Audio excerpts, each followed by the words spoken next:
You're at the mall, finished shopping. December freezing cold, warming up your car in the parking lot. Windows frosted over, you're alone. The door flies open, a stranger lunges inside. You fight hard. 29 stab wounds later, you're gone. The man who did this, he goes home that night, sleeps in his own bed, wakes up the next morning like nothing happened, gets married, has kids, becomes a respected businessman. For 39 years, everyone thinks he got away with it. Until a detective's son decides to finish what his father started. This is the story of Michelle Martinko. You need to hear what happened next. What makes this case haunt me? Michelle Martinko did everything right that night. 18-year-old high school senior. December 19th, 1979.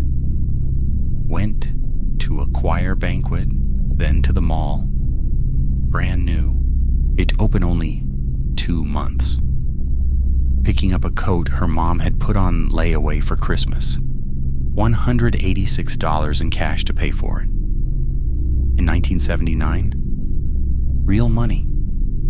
She told someone that night she felt like she was being followed. Nervous about going to the mall alone, that instinct? Right. When they found her in her car, that cash still there. The bag with her purchases, still in the back seat. Not a robbery, not random. Someone came prepared. Wore rubber gloves, left indentations in the dirt on the outside of the car and the blood on the inside. Knew what they were doing. For almost 4 decades, every cop in Cedar Rapids, Iowa, small city, 110,000 people, couldn't figure out who Michelle left behind one crucial thing. Something that would eventually reach out from beyond the grave and point directly at her killer. Back to that parking lot, and Michelle parks far out, way out in the lot. Cold, December in Iowa, dark, gets in her car, turns it on, starts warming it up, frost melting off the windows. He strikes, door pops open, pushes her over, climbs in. She fights. God, does she fight. Defensive wounds all over her hands, her body. He came with a knife. 29 times he stabs her. He's gone. Every single police officer in Cedar Rapids gets called in. 1979. DNA doesn't exist yet. No fingerprints, no witnesses, nothing. They do what detectives do. Start looking at everyone close to her. Immediately, everyone's looking at one guy, Andy Siddell, Michelle's ex-boyfriend. Dated for 2 years, broke up because Michelle didn't want to be tied down. Andy couldn't let go. Questioned her friends about who she was dating. Showed up places. Ran into her at the mall that very night. At her funeral, people say he was almost in the casket with her, sobbing uncontrollably. Asked Michelle's friend, who did she love when she died, me or Mike? Everyone thought it was him. Everyone. His alibi? His mom said he was home after the mall closed. What mom wouldn't lie to protect her son? For years, Andy Siddell lives under this cloud. People in Cedar Rapids convinced he killed her, waiting for the arrest. The problem, no evidence, none. The case goes cold in 1986, completely frozen. Nobody can think of anything else to do. Michelle's family, they lose hope. Her mother, 5 miscarriages before Michelle was born, called her their miracle baby, dies never knowing who killed her daughter. Same with Michelle's father. Both of them probably went to their graves thinking Andy Siddell did it. Andy didn't do it. Hold that thought. While Andy Siddell is living under suspicion, while Michelle's family is dying without answers, while an entire town is terrified to go to parking lots alone, there's a guy living 20 minutes away, wife, 3 kids, respected businessman, owns a company, no criminal record, goes to work every day. Nobody is looking at him. Why would they? No connection to Michelle. Never been in trouble. Normal. That keeps you up at night. The killer isn't some monster lurking in the shadows. He's your neighbor, your co-worker, the guy coaching Little League. We're getting ahead of ourselves. First, science had to catch up. 26 years after Michelle's murder. Detective Doug Larison went to high school with Michelle, looking through the old case files, finds something, a lab report from years earlier, got lost. Nobody followed up on it. Blood scrapings from the car's gear shift. Sent them out for testing. Male DNA. Larison gets Michelle's dress from the evidence locker, sitting there safely all these years. Sends it to the lab. Boom. Spot of blood on her dress. Full male DNA profile. Matches the gear shift. What this means: Michelle fought hard enough to make her killer cut himself. He bled. Left his DNA mixed with hers. Michelle helped solve her own murder. They send it to CODIS, the nationwide DNA database.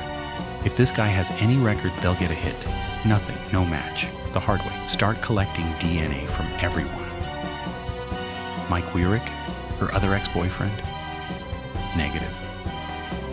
Tracy Price, the friend who saw her that night? Negative. Andy Siddell, the guy everyone thought did it for 27 years? Test him in 2005. Negative. Eliminated. And after nearly 3 decades of people thinking he's a killer, finally cleared. Back to square one. Test over 100 people. Every single one, not a match. 10 years go by, Detective Larison burned out. Hands the case to a new detective, Matt Denlinger. Where it gets personal, Matt's father, Harvey Denlinger, was one of the original detectives on this case back in 1979. Matt grew up hearing about Michelle Martinko every December 19th, when the news would run segments. 5 years old when she was killed. 36 years later, trying to finish what his dad started. How do you find someone when you have DNA but no name? When you tested everyone you can think of and come up empty? Matt hears about new technology, genetic genealogy. What caught the Golden State Killer in 2018? Send the DNA to a lab called Parabon. Its Parabon searches a public database called GED Match. People who voluntarily uploaded their DNA to trace their family trees. July 2018. Hit. Not the killer, a relative. Second cousin once removed named Brandy Jennings. Lives in Washington State. No idea her DNA is in this system. No idea she's related to a murderer. Matt spends months building Brandy's family tree. Birth records, marriage records, gravestone records. Goes back to her great-great-grandparents. Slowly, the tree fills in. More relatives provide DNA. Net gets tighter. Parabon calls him back. We think your best odds are 3 brothers. All live in Iowa. Donald Burns, Kenneth Burns, Jerry Burns, all 3 alive. All 3 within an hour of Cedar Rapids. Matt can't tell any of them they're suspects. Iowa's not a big state. Everyone knows everyone. Word gets out where the killer could run. They follow them, collect DNA without them knowing. Brother 1, grab his straw from a restaurant. Brother 2, take a toothbrush from his garbage. Brother 3, Jerry Burns, drive to Manchester, Iowa. Follow him to a pizza place. Wait, he drinks 2 sodas through a straw. Bag the straw. Send all 3 samples to the lab. Donald? Not a match.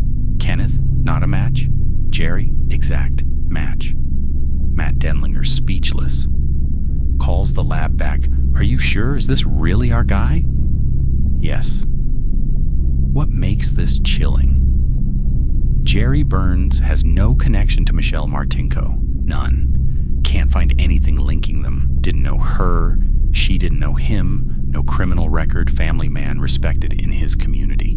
Every true crime fan's nightmare. Random violence from someone who looks completely normal. For 39 years, he thought he got away with it. Matt Denlinger, the son of the detective who worked this case when it was fresh. About to change that. Picks a very specific day to bring Jerry Burns in for questioning. December 19th, 2018. Exactly 39 years to the day after Michelle was murdered. Matt brings Jerry into an interview room, hidden camera in a coffee mug, wants to rattle him. Jerry, the reality is, we have your DNA at the crime scene. We know you were there that night, Jerry's response. How would you get my DNA at the crime scene? I don't know. Doesn't deny it, doesn't say that's impossible, doesn't get angry, sits there. Matt keeps pressing. Jerry, what happened that night? I don't know. Jerry admits he's been to Westdale Mall before. With his family, can't remember when. Arrest him right there. First-degree murder. Michelle Martinko. On the ride back to Cedar Rapids, another camera in the police car. Jerry says something strange. Talks about blocking things out. Traumatic events. Possible to block memories. Matt's gut. This is our guy. Jerry's family. Complete shock. His daughter, his brother. Can't believe it. This couldn't be their dad, their brother. Always there for his family. His lawyer argues, no connection between Jerry and Michelle. Makes no sense. The prosecution has DNA, 1 in 100 billion chance it's someone else. Only 8 billion people on Earth. Trial, February 2020. More than 40 years after Michelle's murder. Call Andy Siddell to testify, the ex-boyfriend everyone thought did it. Call Mike Wyrick, another ex. Call Michelle's friends who saw her that last night. Prosecution calls a surprise witness. A guy Jerry befriended in jail. Jerry allegedly told him, no matter what happens, I win because I gotta be out there with my family all these years. Then, what made the guy volunteer to testify? Jerry said while playing cards, if you keep beating me in Pinochle, I'm going to have to take you to the mall. Defense argues, maybe transfer DNA. Maybe Jerry worked at a Buick dealership and touched the car there. Maybe his DNA got on a table at the mall food court. Michelle sat there. Prosecutor asks, did the dress go to the Buick dealership too? The jury gets the case. Monday afternoon. All it takes is one juror for a hung jury. 3 hours later, guilty, first-degree murder. Courtroom silent. Michelle's sister can barely breathe. Aware of how quiet it is on Jerry's side. No reaction from his family. Jerry's daughter stunned. Verdict came back so fast. Matt Denlinger etched the weight of the world off his shoulders. His father, Harvey, 40 years older now, gets to see his son finish the case he started. Proud as heck of him, Harvey says. Really proud to get an answer while he can still appreciate it. What happened to everyone? Andy Siddell, the ex-boyfriend who lived under suspicion for 27 years, whose name was whispered in grocery stores and gas stations, who Michelle's parents probably thought was the killer until the day they died. Finally cleared. The DNA proved what he'd been saying all along. He didn't do it. Michelle's friends, Tracy Price, who saw her at the mall that night, Mike Wyrick, who had to look at her crime scene photos during questioning, finally got closure. Tracy said every anniversary it would go through his head. Mike said his innocence was stolen. Whereas Michelle's sister Janelle and her husband John, hooping and hollering when they heard about the arrest. After decades of thinking the investigation was dead in the water, justice finally came. Jerry Burns? In prison. His family still can't believe it. Something else. Something that keeps detectives up at night. During his interview, Jerry randomly mentioned the name Jody Hausentrut, blonde news anchor kidnapped near her car in a parking lot in 1995, 16 years after Michelle, in Mason City, Iowa, 2 hours from where Jerry lived. Never found. Detective Matt Denlinger says his gut tells him there's probably something else out there. Other crimes, other victims. Mason City police won't say if they're investigating Jerry for Jody's disappearance. His DNA isn't connected to any other cases. And the question hangs there. Was Michelle Martinko his only victim? Or did he get away with more? Matt Denlinger didn't have to take on his father's case. Could have left it in the past. Didn't. Spent years building family trees, tracking down distant cousins, stealing DNA from straws and garbage. Michelle Martinko deserved justice. If this story moved you, hit that subscribe button. Like this video, share it with someone who needs to hear Michelle's story. These cases deserve to be remembered. Michelle fought hard enough to make her killer cut himself, hard enough that he left his DNA behind. 39 years later, when that killer thought he was safe, built a whole life, probably hadn't thought about Michelle in years. The DNA reached out from 1979 and grabbed him by the throat. The miracle baby, the choir member, the friend, the daughter, the sister, impossible to miss. Jerry Burns thought he got away with it. He didn't. Michelle made sure of that.